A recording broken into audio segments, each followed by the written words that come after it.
Should be live.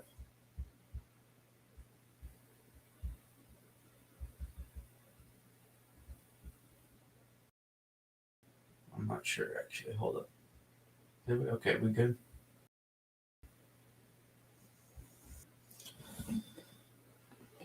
Give it a minute for some people to roll in.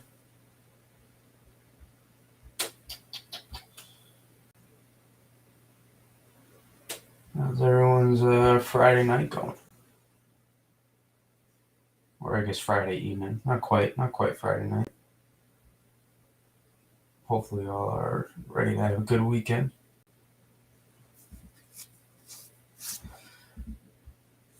Should be a good one tonight.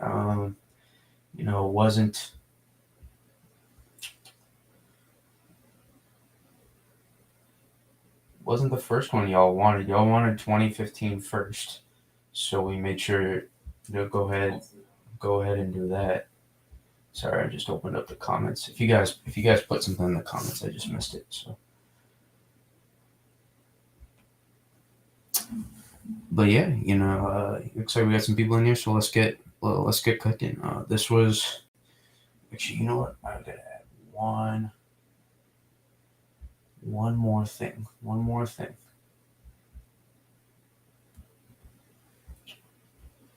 Boom, boom.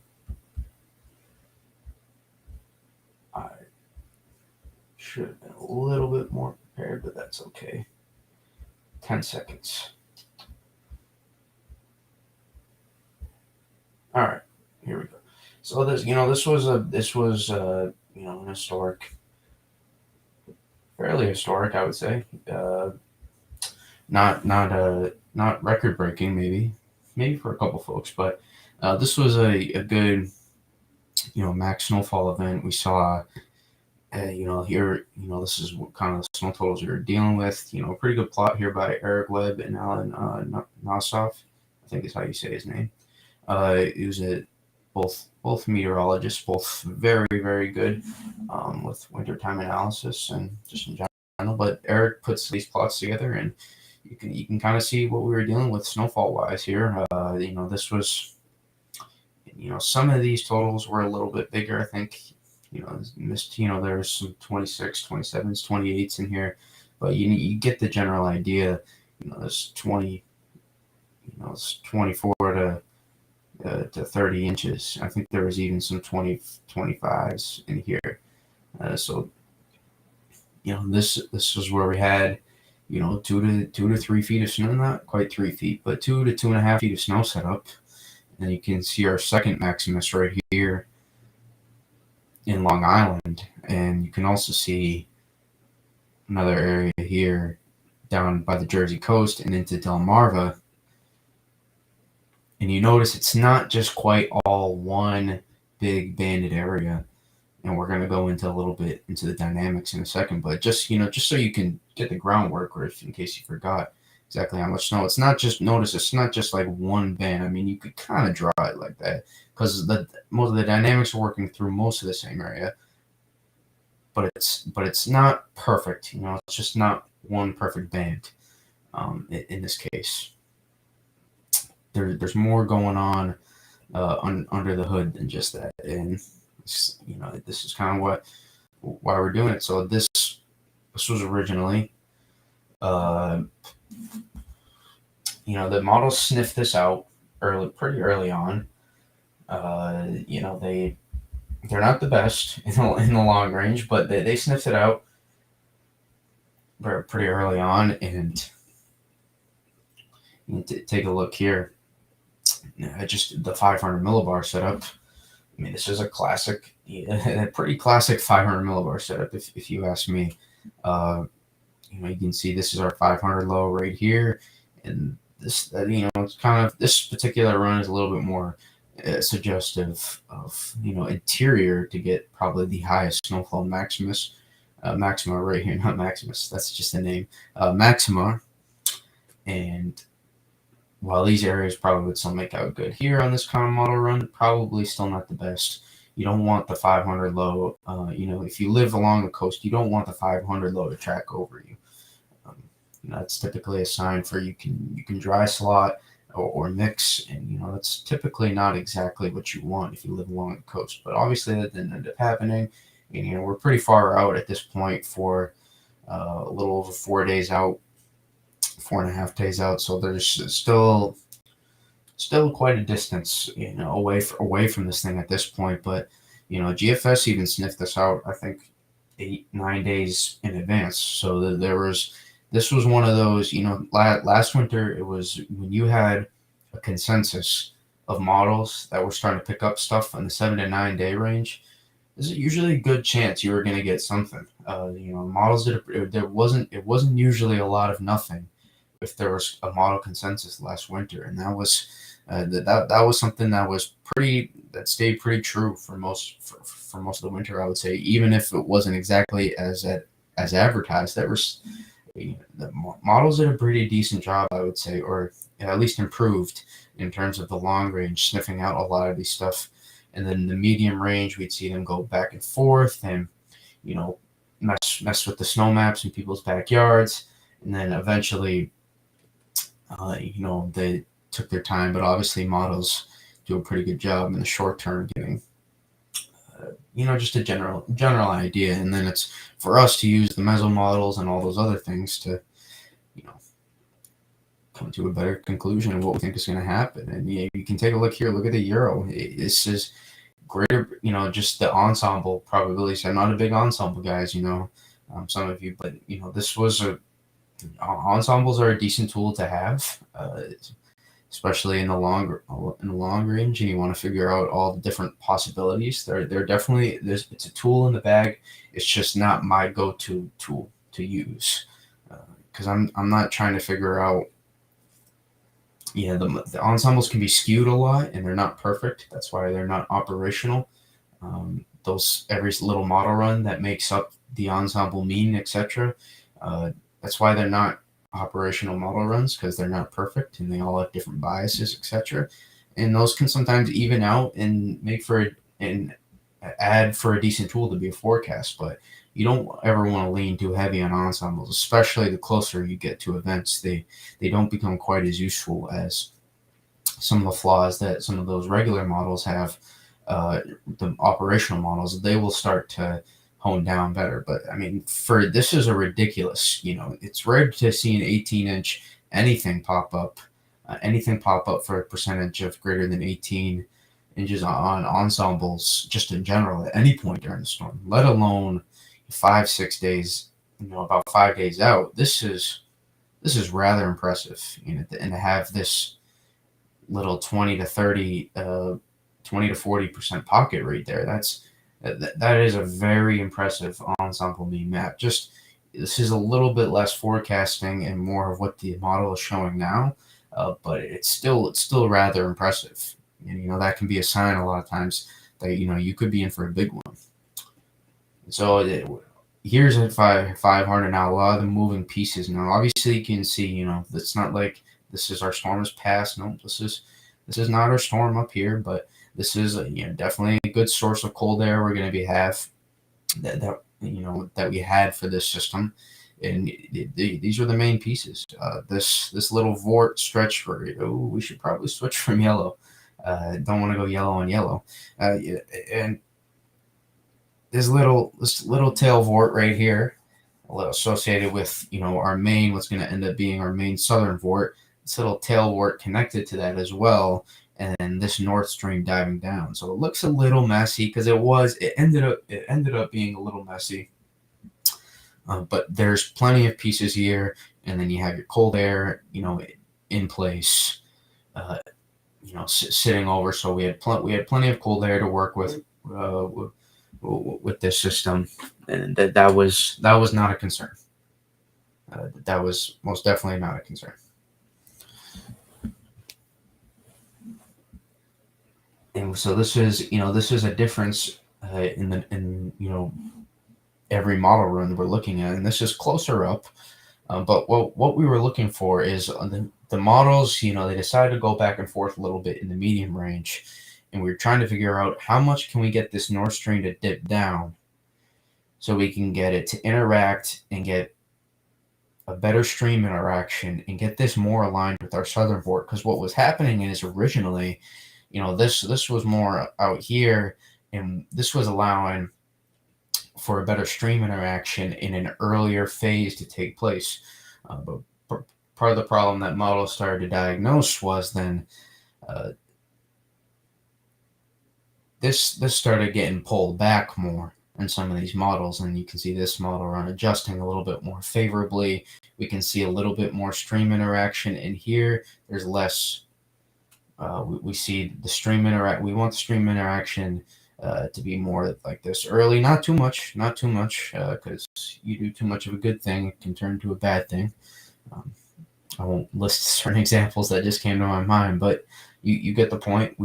But we also don't want to be here, which you can see the previous model run of this specific NAM run. That's where we were closer to this than we were to this.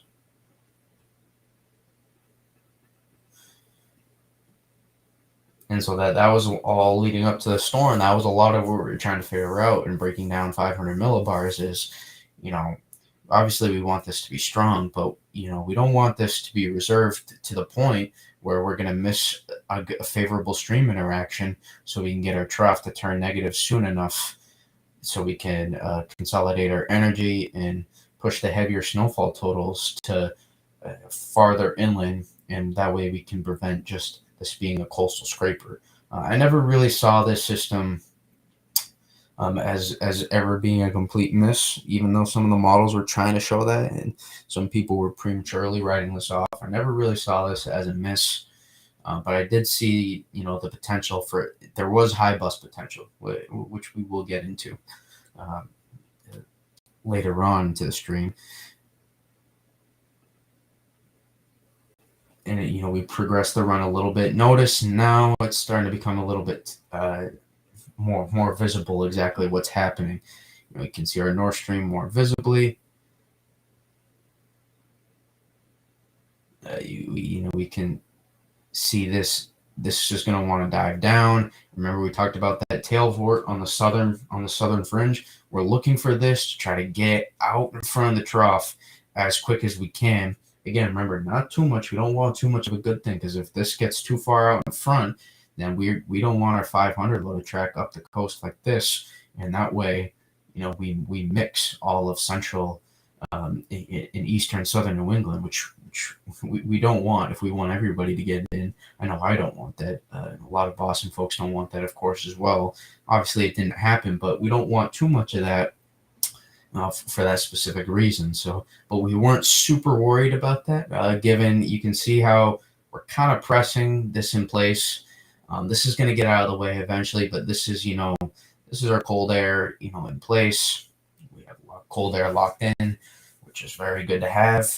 And we don't want this, to pull too much out, or otherwise this is going to allow for this southern stream to really be able to amplify a lot further. We'll see quicker stream interaction, too quick of a phase, and that's where stuff goes wrong. We were never really worrying about that. We were always hoping for a little bit more on the amplified side.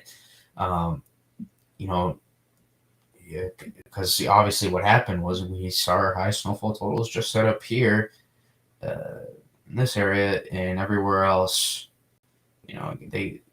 this area kind of got left out in this storm. They didn't really get into all the heavy stuff. There were still some pretty good pockets of banding, like we mentioned, in central Long Island, the Islip area, down the Jersey coast, and even into central Mass, where we had a band show up, which we'll talk about at the end, which is a pretty cool thing that helped me get to like 20 inches of snowfall instead of busting at 8 to 10 inches or 8 to 12 inches is what we would have. But these were main pieces, right? This was that southern vort piece, the main area we were talking about. And notice, so we wanted this piece to be a little bit less reserved, so we could remember this out in front, and so we could use. We're gonna leave some of this energy behind regardless. We're going to leave some of this behind regardless. So we're not gonna capture every single piece of this southern vort. but we do want to capture as much as we can. And in order to get the most out of we can, we're okay with this not being as strong as possible, because otherwise it's going to be too late of a stream interaction. So we want to be able to, for this to be weak enough so that we can pull enough to be able to amplify our system sooner and make our trough go negative faster. We want to be able to pull this a little bit out in front, a little bit more than what ended up happening. And it wasn't overall, we ended up being, I'll go into it, and I promise we're going to go into it. We ended up being really, really close from this being in, a big band of snow from central to, from central Mass to Long Island, New York City, through a lot of, Jersey coast. And then we would have extended this precip shield even farther, to get like 8 to 12 inches back into here instead of 8 to 12, being around here, around the Philly cutoff is where we saw that.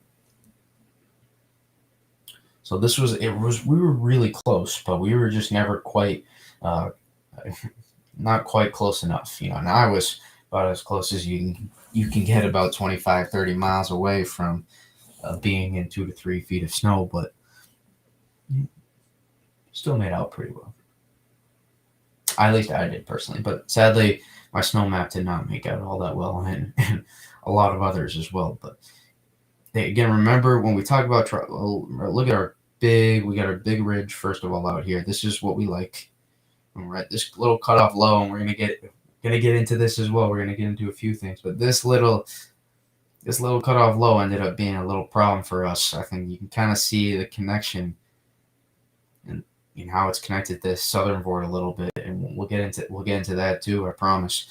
But this big old ridge out here in the west, we always like. If you want an East Coast snowstorm, you always like when the west is warm, because that means you're probably going to have a good ridge in place and good wavy jet stream to get some opportunities for snow, and that's what we had here. We had a really good snowstorm, obviously.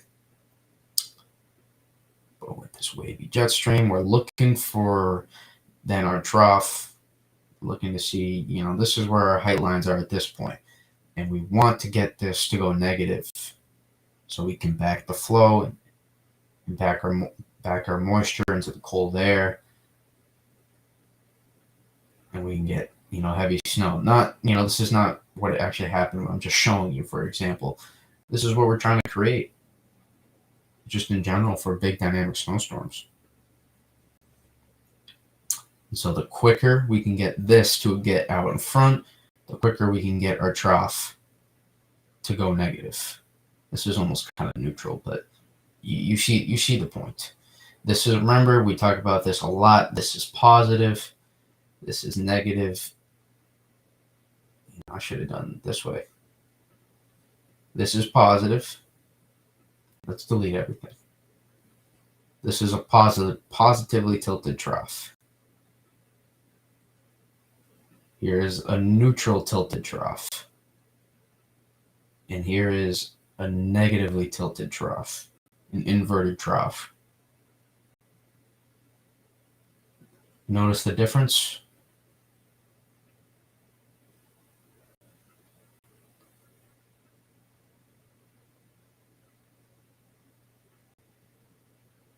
Notice how the difference in tilt in all of our troughs here. We like negatively tilted troughs here on the East Coast. We love negative tilted troughs.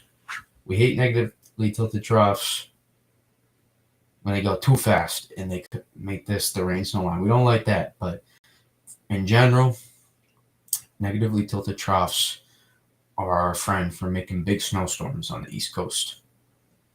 And that's what we look for.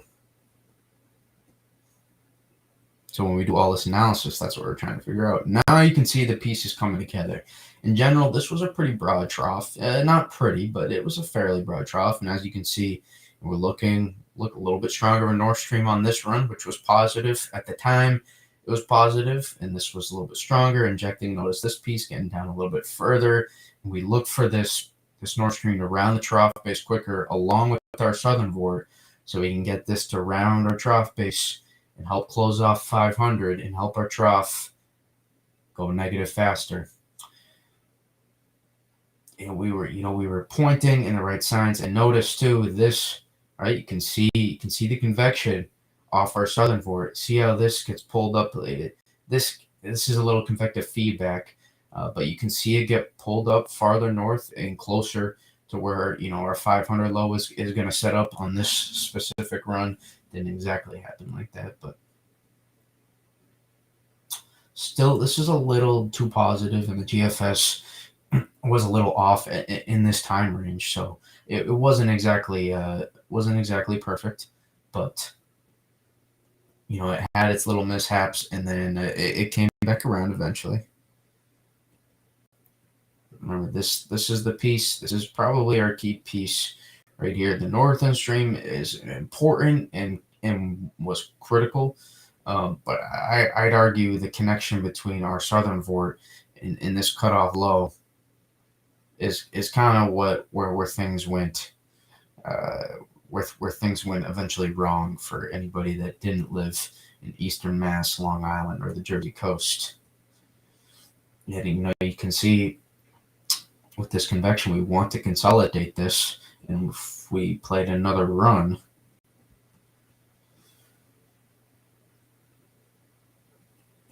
this is at this point the high res RGM, and if we play another run, this wasn't exactly a ridiculous improvement on this run, but notice the fix and convective feedback issues here with all this stuff. And then now we're consolidating 500, and models do this a lot with a lot of storms. They mess up. They have convective feedback issues, meaning they struggled to properly forecast how our vorticity or energy, quote unquote, is consolidated at 500 millibars, and then that translates to the surface, those precipitation type maps. And then that's where we can kind of see this, those models make that infamous or famous, I guess you could say, depending on where you live, northwest, the classic northwest trend. But this is, something models struggle with, will continue to struggle with until it gets properly fixed, and probably even then we'll still struggle some. But this is overall, this was a big problem. This was a big problem on what model runs are depicting, and what we're looking for. Again, reminder: we want this. We want enough. You can see how the southern vort gets this piece. This gets injected a little bit more into our system. Notice our cutoff low. Notice it's coming on shore a little bit sooner. It's a little bit weaker. Telling you, I was pretty confident that there was a connection between that cutoff low. How did I phrase it? I pulled it up exactly how I phrased it.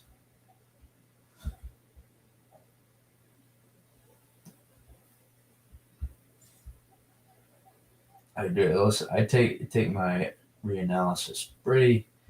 I even put a note together for myself. This was not even just for the stream in general. Eventually, I'm using it for the stream now, obviously, but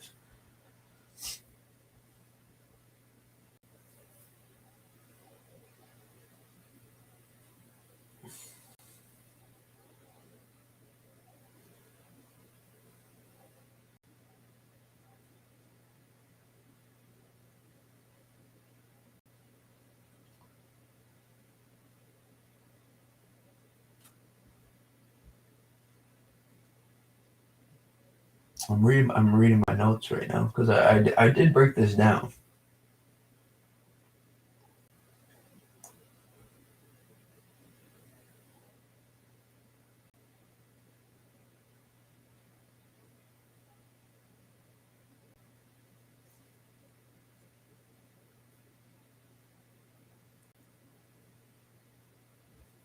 Okay, so I'm pretty sure what I came up with, my conclusion. This was just my conclusion and not exactly the right answer. But my conclusion was that the farther we reserved the farther back this thing got reserved, our cutoff low here, the more energy we pulled back this way.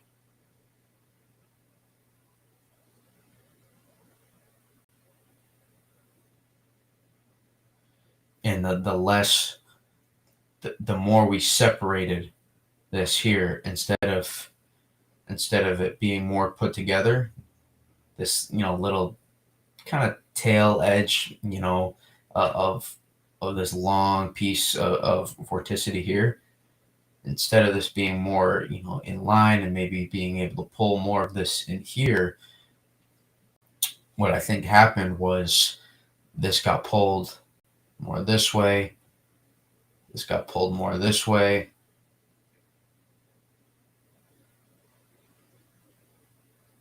or this was maybe it was the opposite.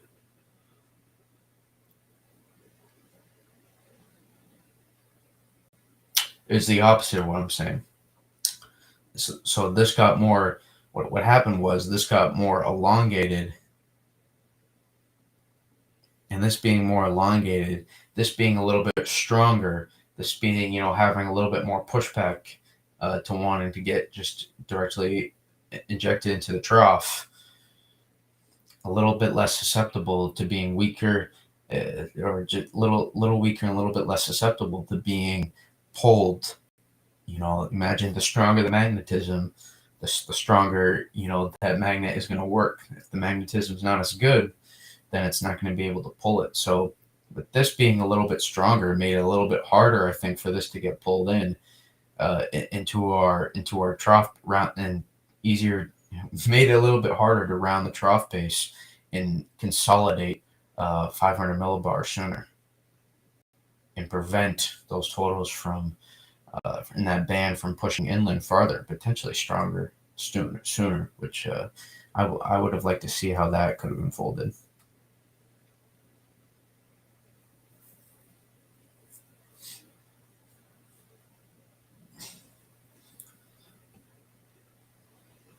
Again, not exactly. It's not.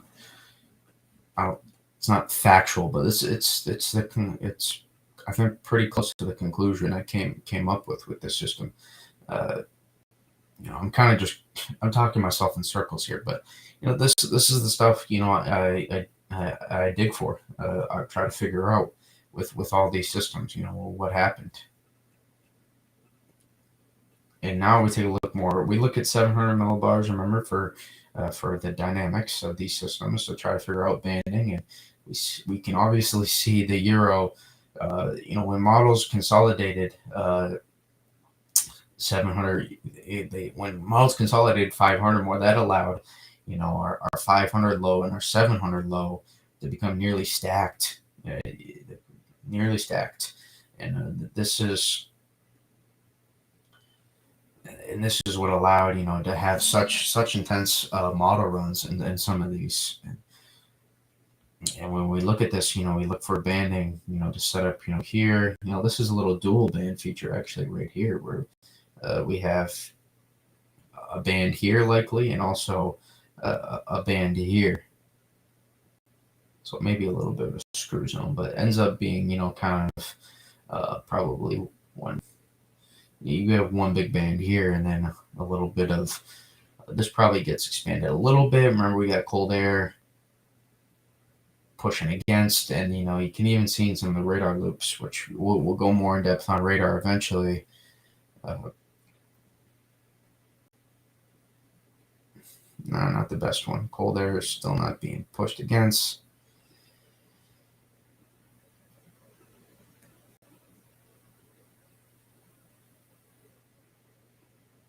I guess we can use the picture. Notice this ends up being another band, that secondary band we ended up talking about eventually. But notice the sharp cutoff here. It looks we have a really good moisture fetch in here off our 500 and 700 low, but notice this isn't able to work. This banding is not able to just push in, because we didn't get our trough to go negative quite soon enough. as well. So our dynamics are a little bit more elongated than we would like instead of more consolidated. And so this is also with really good cold air in place. We're cutting down some of these, this banding as well, which is always detrimental. We talked about that detrimental. We talked about that in the 2015 blizzard stream, last weekend, where that similar thing happened. We had a really strong forcing and dynamics, and when you have subsidence on the other side, and you have dry air, just dry cold air also on the other side, in combination with the subsidence from banding, that can be a really big problem for trying to push these bands farther inland than some of these models are suggesting, or trying to pinpoint some of those banding. When you're trying to pinpoint it, it's not always going as far as those models are suggesting. And that was kind of the case, but at the same time, models were still messed up convective feedback issues. If we look back all the way, to take a look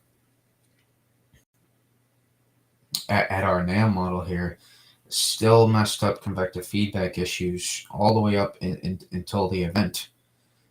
Because this is almost the night before, and we had more convection, but this indication, this look, it wants to suggest, in here, just based on a little bit of fiber, it's a little bit positive still, but it wants to suggest, you're probably getting a pretty good moisture feed right into here at this point, but it's, it's still pushing a lot of this this makes sense. This convection makes sense, but this here at the edge doesn't quite make as much sense as what the model is trying to show. We end up consolidating more vorticity here and more energy here in southern Jersey, and that's how we got that's how we got that little pocket there, from the Delmarva to southern Jersey up the Jersey coast, and even allowing New York City to get into some pretty decent totals. Some, I think, around 8 to 10 inches, 8 to 12 inches. They worked around the New York City area in general, which was pretty good around their forecast.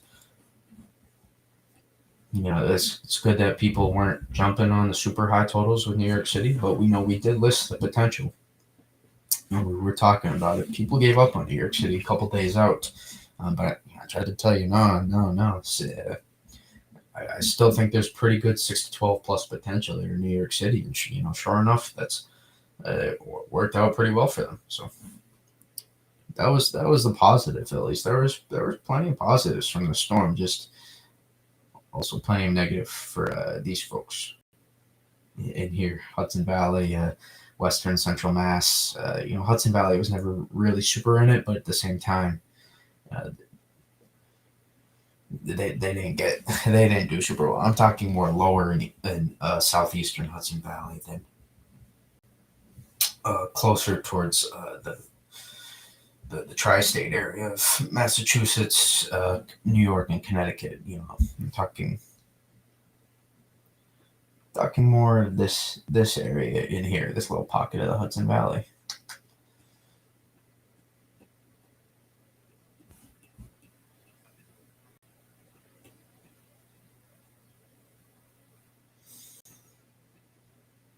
But I mean, we had some classic. I mean, you look at this. I mean, look at our 700 low. Almost, it's still not perfect, but we're consolidating, and we got this band that's getting ready to push this way and pivot. And remember, when we look at 700, this is not where the banding is happening. This is where the banding is happening. Everywhere I just drew in between. That is where the banding is happening. And sometimes it can be a little bit even farther. Sometimes it can be more like this even.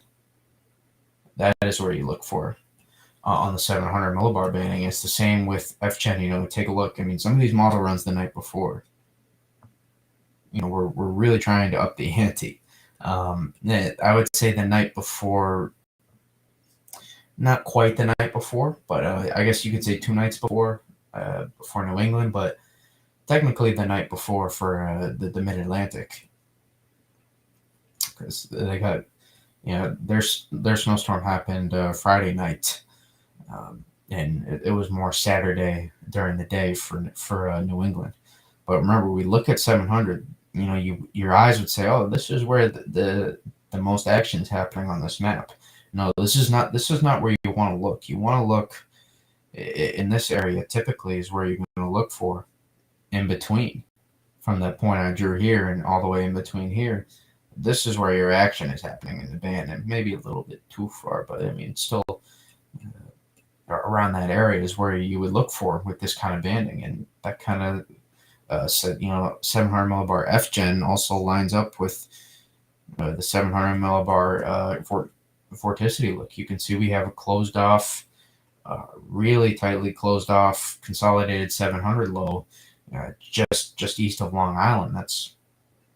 That's going to push through here and probably push over Nantucket and the Cape and Islands, probably push over Cape Cod. And with the 700 low push over Cape Cod, that means these areas, get into really good snowfall, and New York City gets on the edge, and that's what models were kind of indicating. When you have this 700 millibar look, this is a good look for that band to get close to New York City, maybe on the fringe, and everywhere in between to get into really significant snowfall. And at this point, this is closer to the pivot point, so it's probably, and then backs out eventually with the pivot point. Then you can also notice we got some light, probably probably a decent moderate band right here into Jersey, etc. Probably something going on that's pivoting across the central part of the state. Still some excess convection just left out here because this was a transfer system. It wasn't Miller B, so we did see a little bit of a transfer occur with that North Stream diving down and the original Southern Vort out ahead, the upper level low.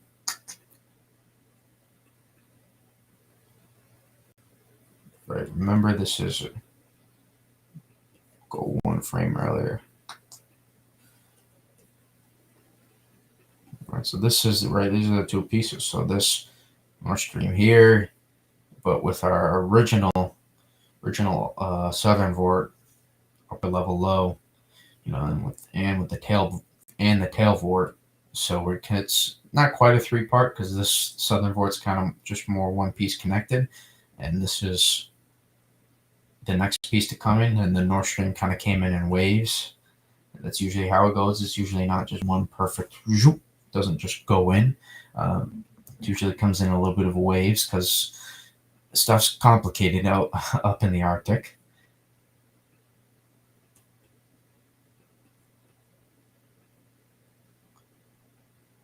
But this piece is what allows it to be a transfer system and inject, and we'll probably start to lose. Eventually, we'll show you that next frame. This happens, this convection originally out ahead of this Southern Vort starts to wane out. When this ejects, rounds the trough base, and that's when we start to see this get going. We back the flow. You can kind of see when I draw that, notice how I just drew my own kind of trough with everything I was just talking about. It's funny when you can kind of connect the pieces on these things to help you understand, what I'm talking about and what I'm drawing. You here on the map. Right, you can take a look. When we looked at the 700 millibar with this run on the Euro. No. Here we go. I mean, take a look at that. That's incredible. We double closed off, 2 closed contoured lines, double closed off our 500 in like the perfect spot. That's a perfect spot to close off your 500 low and to get more people than just Eastern Mass involved. This is a perfect spot for really in this whole part. It's for me specifically. I'm kind of just being a little biased to my area, but New York City you would want to see. This you want to see it close off just east of Long Island typically, and then we're pretty close to that. So you can see this is a close call with New York City. It was based on what models were showing. It was a close call with New York City, but it just never quite panned out. Just never quite panned out, and it ended up being not that close of a call to be able to get into the big band dynamics at the end of the day. But there's the little things that could have made it a pretty close call, whether or not New York City was going to get 8 to 10, 8 to 12, or more. It could have been a close call where we're looking at, are we talking 12 to 16 for New York City, or are we talking 18 to 24 plus? It could have been that close for New York City. Luckily for your local forecaster's sake, whoever was doing that, they didn't have as tough as a job with this one. Could have gone south. It could have gone south, really south, because just north of New York City, if I recall, did not make out well. I mean, yeah, you can see here, New York City, we got 9, 10, 11 inches, so a lot of 8 to 12s. But then you go just northwest of the city, a lot of people, you go about 20 miles, we see a lot of 3. Oh, we don't want to use the same color. We see a lot of 3 to 4 inch totals in here. We have a little bit of an interior band to set up out here, but it could have gone a little bit more south for New York City. So New York City made out well given the circumstances in this storm. Made out pretty well, considering how far away you were from the best dynamics. You're still able to get on the edge of some of that banding initially, and what this, I did a thread a little while back.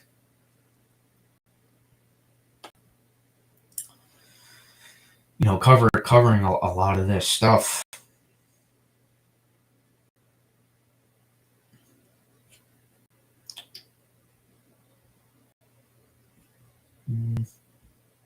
No, we won't. We'll get. Maybe we'll pull that out at the very end. We're getting closer. Not quite done, but still got some stuff to go through. Radar's the last part, and then not really anybody here now. But I do these more now, knowing that people don't live by my schedule, so I can just put these out, and then they can watch it later whenever they please, or whenever you please. If maybe you're watching this later right now, I'm speaking to you, maybe freaking you out, but I like doing the reanalysis. You guys seem to like the idea of the reanalysis. You like the idea of it. You never really seem to come in, or you come in very briefly, which is okay. But I like doing these, so it's not really that much of a pain for me.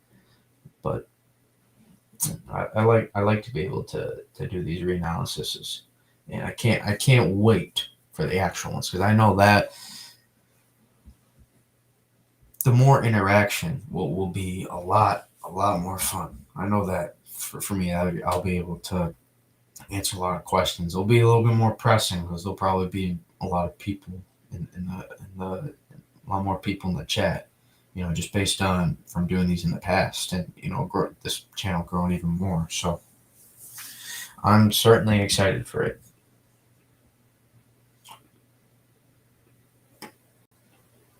But getting back to what we are looking at hand here. So we kind of, if you look at 500, some of this, you see how this is not, it's not exactly analysis, but it's 6 hours out, so it's going to do a pretty good job of getting an idea of what's happening. No, this wasn't that far out. Okay, we consolidated more of this. We obviously consolidated more of this, as you can see, based on the radar. What happened? We consolidated a little bit more than what was showed, and that is why I pulled up the other thread, because. Did I make? Come on, please tell me I pulled up just one. Did I? Ugh. It's okay. Oh, I like this. Eh, not as helpful.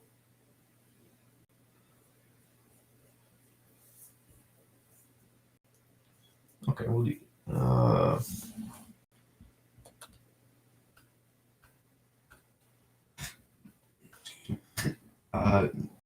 yeah, okay. It'll be a little blurry, but notice we have the edge here of our 500 volt. It's not perfect still, but hopefully you'll be able to. Hopefully you're using your widescreen right now and not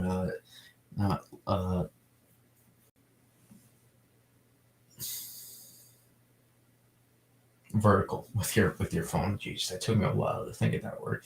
But notice we can kind of see the edge of our 500 volt right here, and you can see the difference.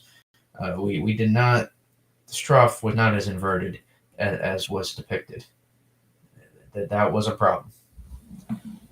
For sure was a problem, and that's kind of why it did not develop quite like we had hoped at one point, but that's okay because I still made out with like almost and like 19-20 inches, so I didn't really have too big of a problem making out with a good total. It just was not what it could have been. But notice how still a little bit of elongation. You can see it's almost like in two parts here. This gets stretched out, so we have some vorticity. We'll make this skinnier. One of the rare times I want to make it skinnier. I want to make the because Epic Pen you don't always it likes to get the scroll feature, and it goes the pen the thickness gets skinnier. So we one of the rare times where I like it. But notice here we have this little. This is where we would look to close off at this point. But since we're elongated, we kind of got this out here. So eventually, here's the interesting part of what happened. Eventually, we still had. So we had enough for the big band, and I'm kind of going in pieces here. But this is when I can connect the pieces for you, help you understand it, and I honestly it helps me understand it better as well. But when we look for that at 500, you can see this is why we had our pocket snowfall wise.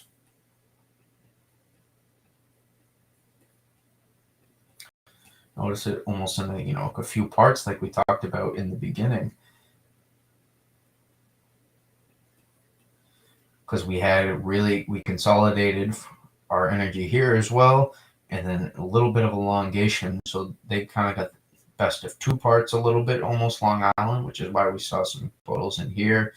And this part of Long Island got into some of the good banding of this elongated vorticity up here, this elongation of our energy. And then this is where our band set up. Our big time band's why this is the largest in area and largest totals, our largest total maxima. That's why it's set up here. Because we were a little bit too elongated. We weren't able to consolidate.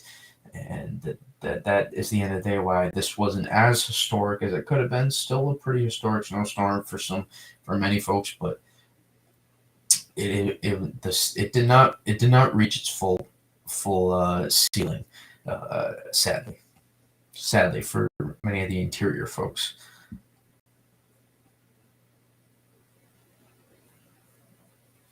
Again, we needed this to consolidate. Wrong color again. You gotta be kidding.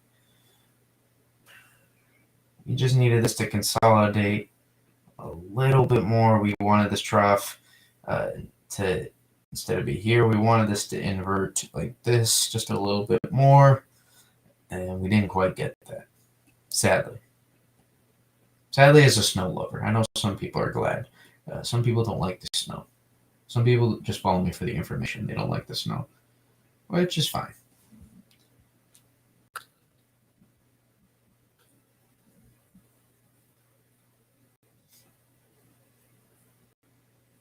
I don't know. Yeah, there we go.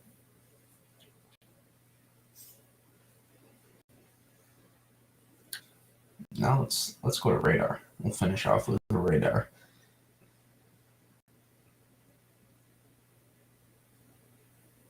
And you can see our first batch here. This was we had. Notice we're not quite back in the flow intensely. Notice how a lot of it is just flying north. So we're close to neutral, right? We're close to neutral at this point. So we're able to consolidate energy in the trough, to get it, get it flying north, which is good, and we can see a little bit backing, just a little bit. So we're close to net. We're not quite negative, but we're getting close to there. Starting to back a little bit of the flow. But what happened was this set up and really good time banding set its way up. And I think, this area, a little where Mike Trout lives here in the Vineland area, I think they made out too pretty well with, I think, like 10 to 16 inches around that area. I think it was a little bit higher than some of the numbers plotted on the map. Let's see here. I think it was a little bit higher. So, some of these totals.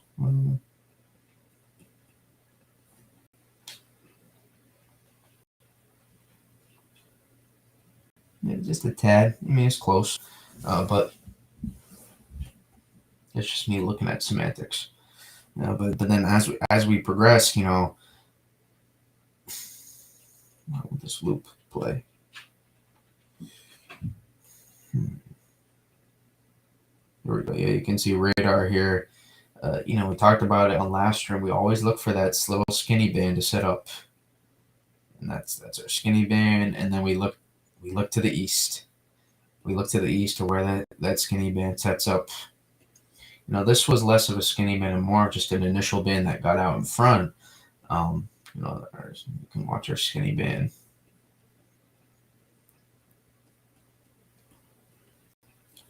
You can watch our skinny band right here, and it kind of makes it, and it made it to this, where this, you can see, watch this band start to fade a little bit.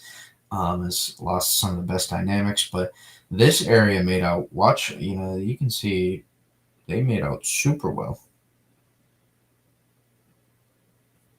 They made out super well. You see, notice, I mean, compared to, again, that's relative, but notice this little pocket of, nope.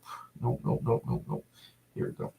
Notice this little pocket of 18 to 20. It didn't get too much into here. Originally, it kind of did, but wasn't perfect. Notice this pocket here of 18 to 24 because this band worked from Long Island down to Eastern Connecticut. So originally, they got into really good banding. That was 2-3 inches per hour.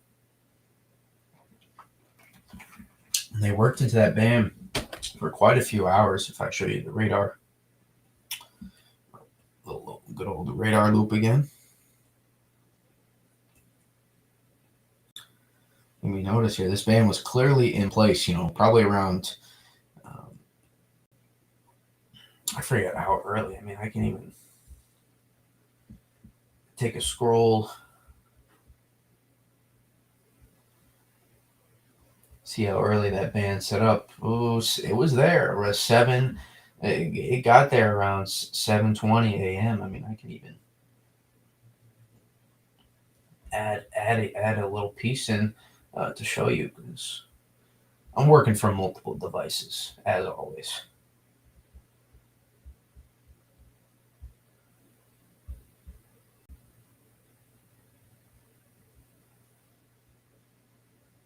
Boom. There we go.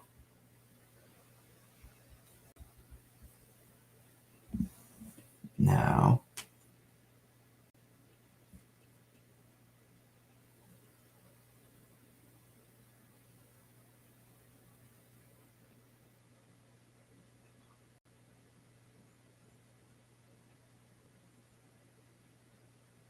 take a look at that. Oh, notice where this band. I was so excited. I really thought this was like the edge of the interior band. I thought this was going to work its way back into here, and then maybe I could get a little bit more into that band. I thought I was maybe get into the east side of this band that's set up here, and eventually that band was gonna, I was hoping, man, I was hoping, just didn't happen, just didn't happen. But you can clearly see, I mean, 6 a.m., 5:30 probably. This band set up, and they for hours, and the flow was back, and had dynamics back into this band, helped consolidate and substance on the other side, and they made out well for like hours. We play it. I mean, it's just right. So I'm at 5:30. I mean, 10 a.m. That band's still there, and even then, they're still kind of on the edge of some of this stuff too. Some of these good dynamics that they're going to work into eventually, just on the edge. So I mean, 10:30 until that band finally faded, and even then, some of it was left up here in northeastern Connecticut. And I think that band peaked around 8 to 9:30 ish is when that band peaked. So we talk about 5:30 to 10:30. You're 5 hours. 5 hours or 2 to 3 inch per hour snowfall rates. You do the math. You're probably around 10 to 15, 10 to 16 inches. Just being in that band. So that's a little cool mesoscale feature that helped these folks make out really well. It was look if they worked into the band too after, that could have been yeah, that's a what if, with the atmosphere. That's not always doesn't always translate in theory as you would think it would in theory, but that would have been very interesting because folks made out very well here in Eastern Connecticut and down into Long Island. A really good, solid 18 to 24. And reason Long Island continued to make out is probably as well as they did without as good ratios as here is notice they're closer to the 500 low. We talked about this with the last one. The closer you are to that 500 millibar low, you're going to be closer to a lot of these good dynamics. And notice these waves flowing off. As at this point, we've backed the flow, our trough has gone negative, and this is pushing. So Eastern Long Island continued to work their way. And they got into 18 to 24 inches on Eastern Long Island. A little bit of subsidence pocket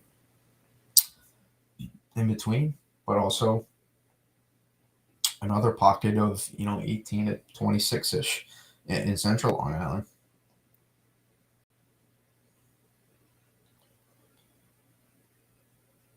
And then we're watching our 700. I think this is about where our 700 you were looking at. This is where it was on 700 FGen.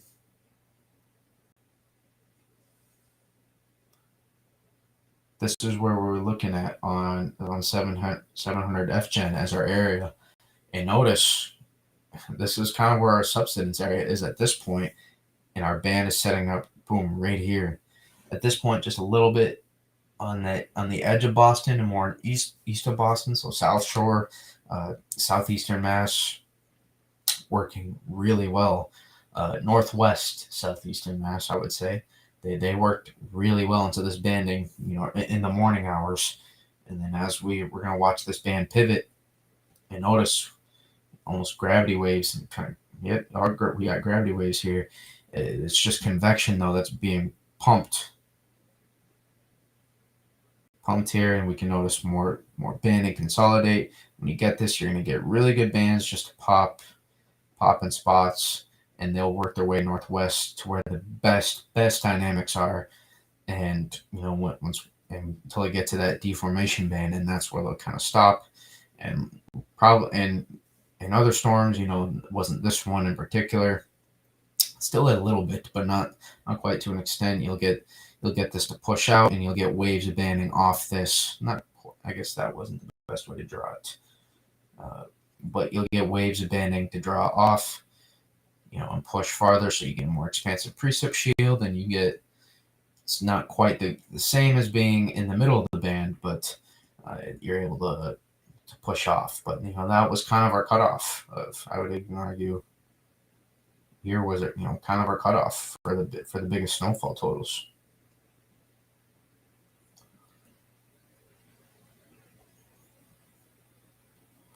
you take a look, a few more hours later, it's just boom, this band is boom, with more being backed in.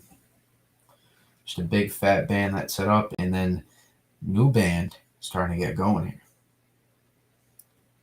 Yeah, but this is 3 to 5 inch per hour snowfall rates anywhere, and anywhere in here. Maybe a little bit of substance. It was substance for a little while near the edge of the Cape. Excuse me. When you talk on these streams, you get a little bit of a sore throat when you talk as long as you do and as frequent as you do, because it's not really a back and forth discussion where you're waiting to see what someone else says. You're just saying everything, and you're talking about everything. So you gotta let the vocal cords heal a little bit. Take a few brief sips. But we talked about, remember, it took a while for us to close off to close off our 500 low, longer than we wanted. We closed off just I think a few hours too late. 2 to 4 hours too late, and that's kind of what cost inland areas from working as high as they could have. But notice a new band starting to form, because it's still strengthening, but it's just a little bit too elongated to consult to. It's a little bit too elongated to the point where we can't quite consolidate better dynamics to work banding into this area. We can't work our best dynamics of the band into this area, but we do have some left, because we still got more. That's not quite, the storm's not quite done intensifying yet. And what ends up happening is, notice we get this band to now pivot down, because at this point we're really on the edge of back in the flow, and this is just more of a pivoting band at the end of our pivoting band at this point, because we've backed dynamics off here, and now we've gotten to the point where we're backing. Remember, we always talk about back in the flow, back in the moisture flow, and at this point now we're pivoting our band, and eventually it's going to get to the point where it's going to look like this, and in like 5 or 6 more hours. But notice this is how I got, to 18. Now I got to like 19.2 inches or something. I think, yeah, it was 19.2. That's how. We still had more to give at 500 millibars, because we were still at. We talked about it. We talked about where we were at 500. Notice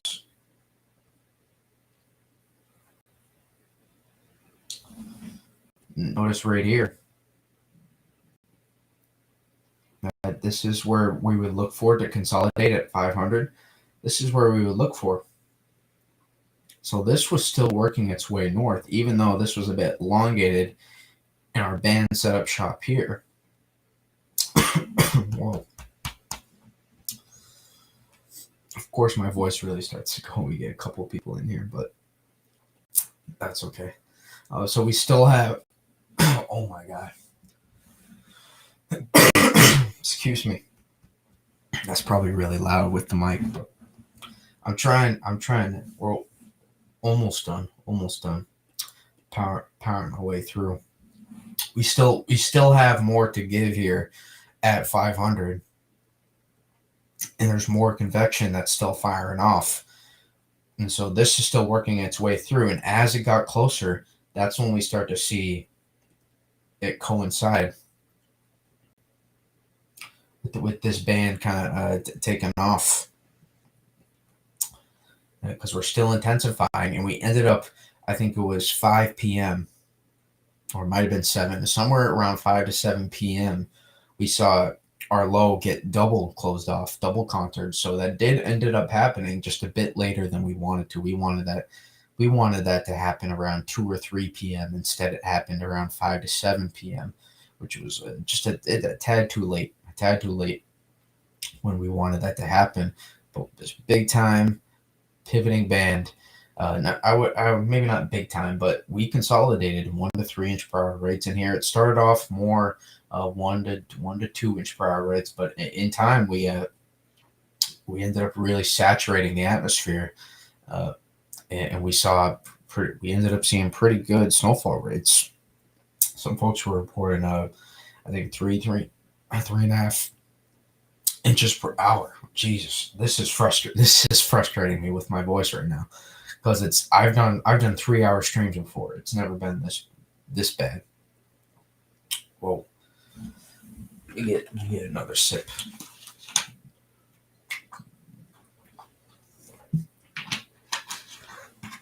Oof.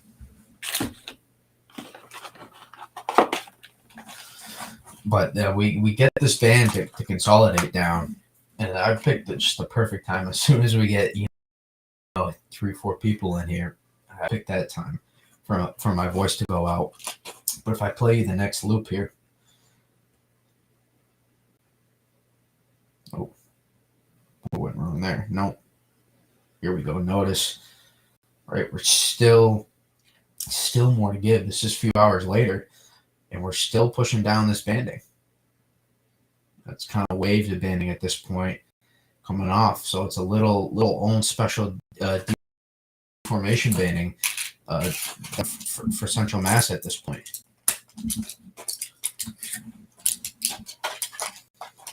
We had to get a cough drop in there. Had to. We got our own little banding special right here in Central Mass, and this is how we worked. Play the next loop. Now notice we're at the end of our pivoting band. So now you notice the banding start to flow like this. And we still got more, we're still back in the flow into our band. But notice now we're back in it this way instead of this way. And that's why we see those deformation bands when they're at the end of their pivot. They pivot out like this. And a lot of times, like somewhere on the coast, is in a band almost from west to east, even though your storm is to the east of you.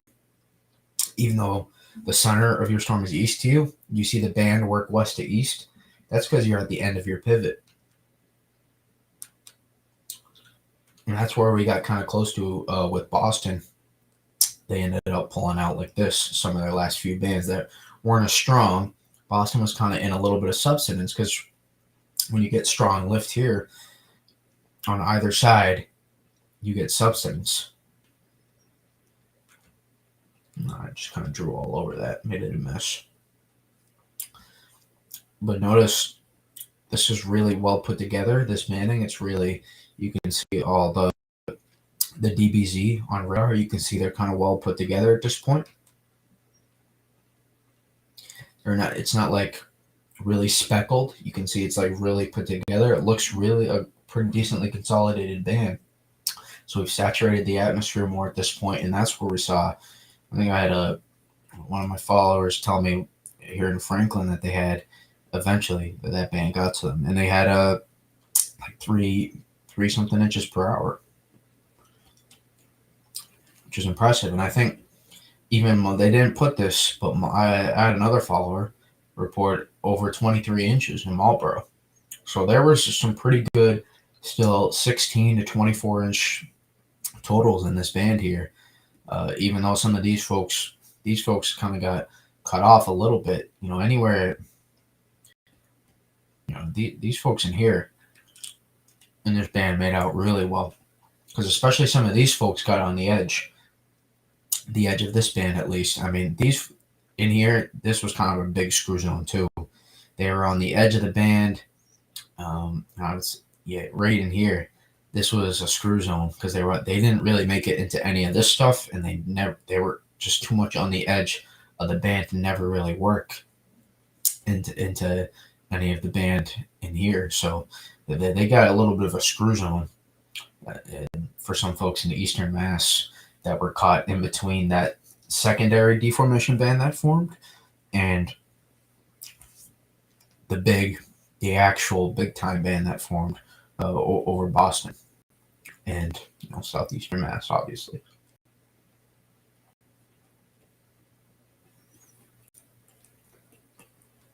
Again, we take a look at those totals. They're going to match up pretty well. You'll notice. You notice this. This is just from that the end of the banding. That's why it looks like this. That's why that total is pointed in like that. Because it's a little bit more of how the graphics made, but that's how the snowfall totals worked. This is from that last band at the end that was working its way from north to south and almost northwest to southeast by the end of it. And that's the correlation with some of these totals here. And I think they even had a little, I'm not sure if this was from that band, but they had a little nice band for them at the end of this as well. I don't know if it made it into the loop. No, I didn't get it quite on the loop.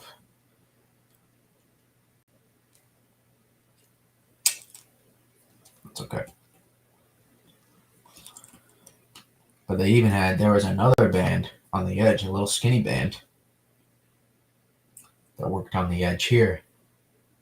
And that was really brief, but that was just moderate snow, so it allowed them to get maybe an extra inch or two, and that's why you see that there as well.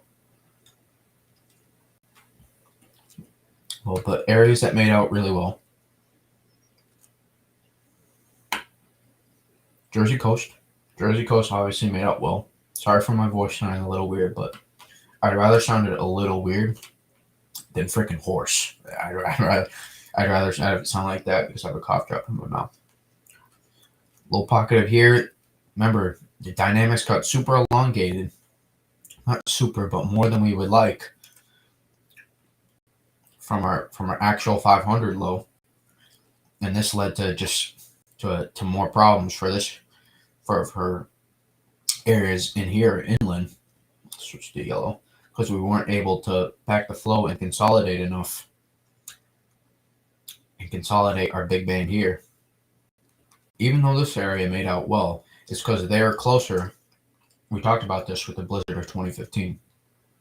When you're closer to the 500 low, like Long Island is, even on some of the misses for interior places back into here, Long Island is still close enough to the 500 low where they're going to get good enough dynamics they're going to get backed into the coast. And that's why Eastern Long Island still made out really super well. They made out super well. They hit their forecast on point because, usually you're a little skeptical to go higher than ridiculous totals with big dynamic systems like this because you're going to get wind to cut down on some of those totals, make it not only hard to measure, but also cut down on some of the snowflake production in the dendritic growth zone. When they're working their way down the surface, you can kind of cut into the snowflakes a little bit, make them a little bit harder to accumulate. And also, not always snow growth is always good ratio-wise. Not always snow growth will usually be pretty good in such dynamic systems like this, but you can still have not the greatest snowfall accumulation in terms of wetness and ratios. So that's why usually people like to go conservative on coast areas that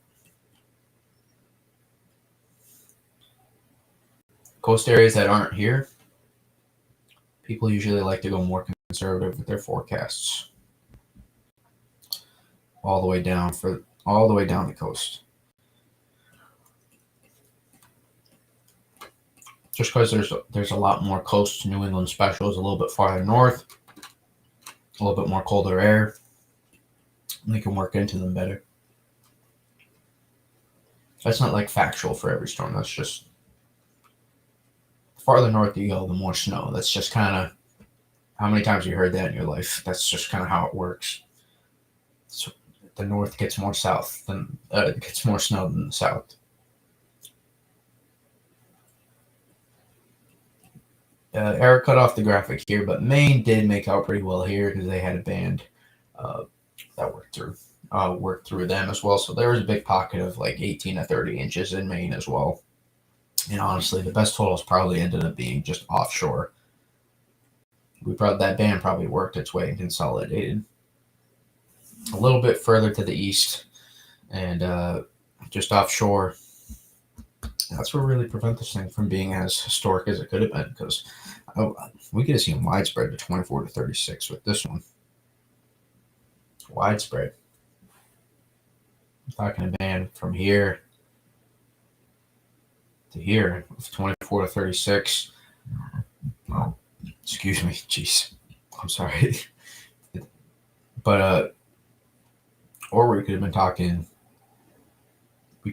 one of these. That was definitely on the table of possibilities. Just maybe that's a little too much, but something like that.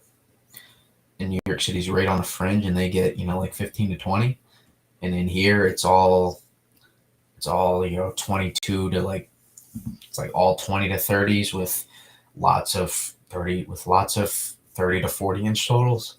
That was also on the table, but it just didn't quite work out that way. We did not get 500 millibars. We did not get stacked. We did not get 500, 700, and 850 to stack like models were trying to show. And if this scenario played out, New York City would have got probably would have got a foot and a half of snow, maybe even close to 2 feet. If this kind of scenario played out, close. This is closer to the pivot point, so probably closer to probably 20-inch max. But New York City had a higher ceiling on this for sure. Just again, Mother Nature has a mind of her own. You can't always predict what she has in store for you. But let me check YouTube. No questions. All right, I think that will do it. I don't know if we'll do any more reanalysis streams, for the rest of the winter or until the winter, just because people request them, and I get they'll come in and they'll watch them after. But it is hard to stream to know people. It is sometimes very difficult to stream to know people. So you gotta understand that as well for me. That's why when I tweet out, I can just make a video, and y'all can watch it. But I like the interactions I have. I like when you can. I always liked the stream better at just myself when I'm watching other people. I like being able to ask questions like at that time about something that's happening. Maybe if I didn't understand it completely, or I wanted to get his thoughts or her thoughts, whatever, on something that was happening. I wanted to be able to ask a question right then and there about whatever that they're talking about. That's why I like the aspect of the stream. So it's a little bit more of your loss if you don't want to come in like live and you have questions, and it's not really maybe your fault or etc. But because you don't revolve your schedule around my day, obviously, and I don't, and vice versa.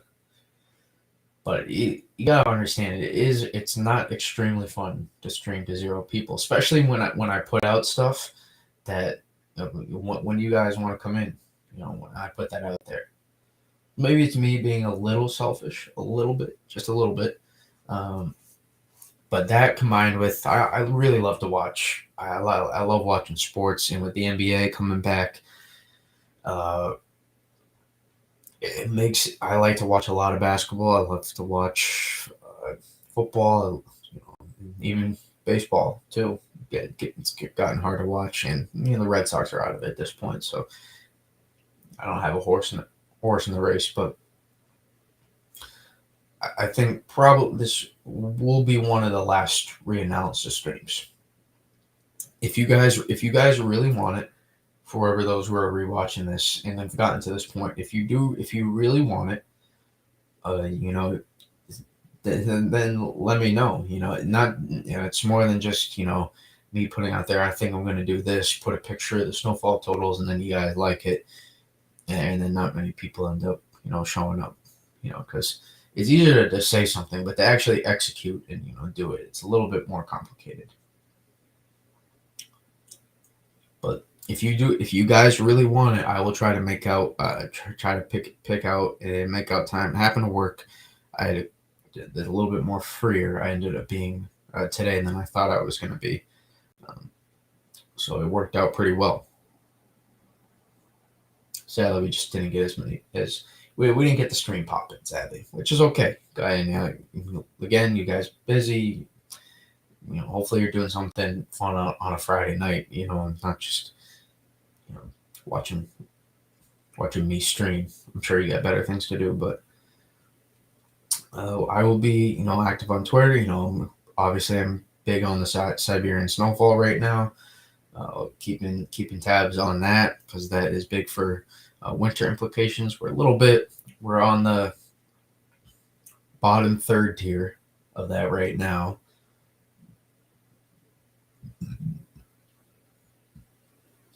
So not perfect, but I do anticipate that will be going up. But yeah, I'll be around on Twitter. Not a ton to post about right now, and we'll see if anything. Excuse me. We'll see if we'll have any interesting opportunities over the next 1 to 2 weeks to stream. The minute we have a chance to get a northeast snowstorm, we're gonna stream it. We're gonna stream it. I'm telling you, this winter we are going to stream a lot of systems. A lot of systems, even if they're small. Maybe even we'll do Midwest. Maybe we'll even talk about big snow. Oof, wrong color. Who knows? Maybe we'll start doing this area. I know there's a lot of people, especially Illinois folks, a lot of WS Twitter folks in there, and maybe Southern snow events too. I know those are interesting.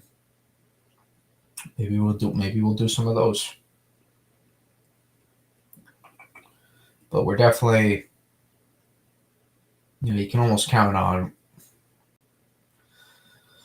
We're going to be streaming this area. You can count on it. From really northeast, mid-Atlantic, southeast, we're going to be streaming it. Now, I could circle here, but again, cough drop, we're off. Damn it. Well, Florida doesn't see a lot of snow, so there's that. But again, it's going to be a fun winter.